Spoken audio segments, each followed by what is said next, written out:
Welcome to Stratford-Upon-Avon. I'm William Shakespeare. I'll be showing you around the town, my life, my death, and all the pubs in between.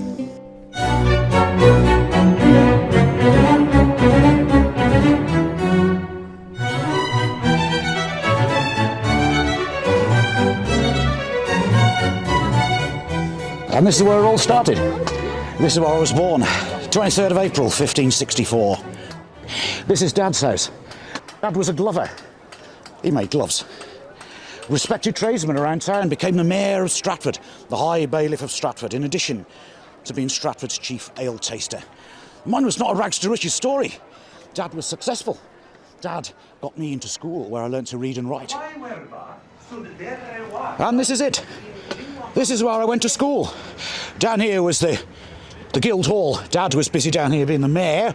I was busy upstairs at school.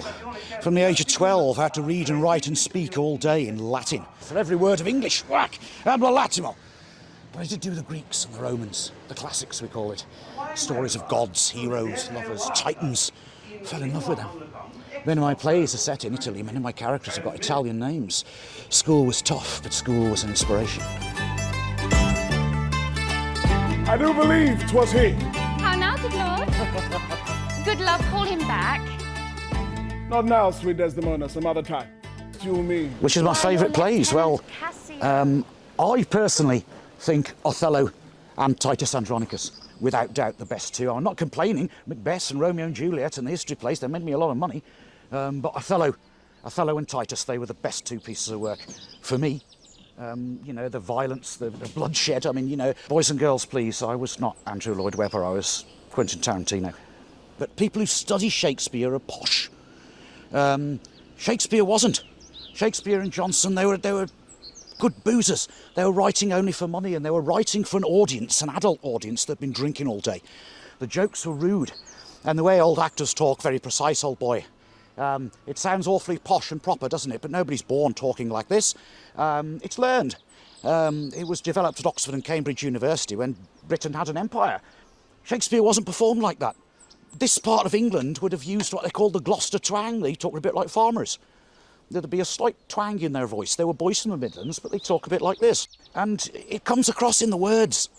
It comes across in the words very much. I mean, Hamlet's, to be or not to be, that is the question. Is it nobler in the mind to suffer the slings and arrows of outrageous fortune?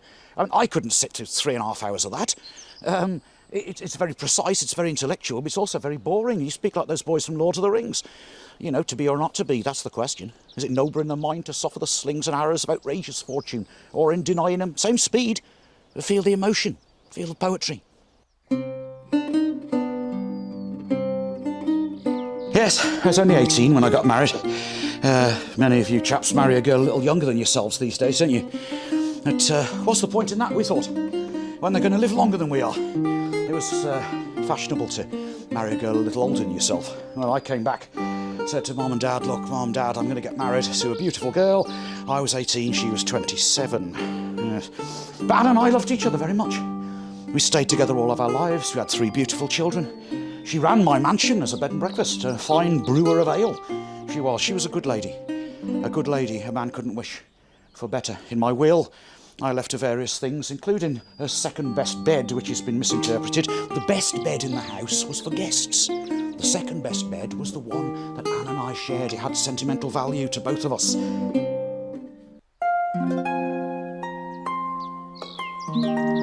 And here we are, in a graveyard. I'm often asked about my son, my dear son Hamlet. He was only 11, and I got a letter from the wife, please, William, get home. Fast as you can, the doctor thinks he's going to die. It took me 3 days to get back, and too late. Poor Hamlet was dead.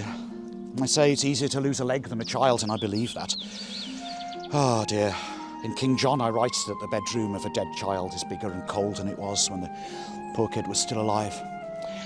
But 12th night, brother and sister twins, separated by a shipwreck, and 2.5 hours of my rudest jokes later, they come back together. It's a happy ending I could do in writing what I couldn't do in reality, and tell a happy story about twins. Life is fleeting, and so shall I. Good day.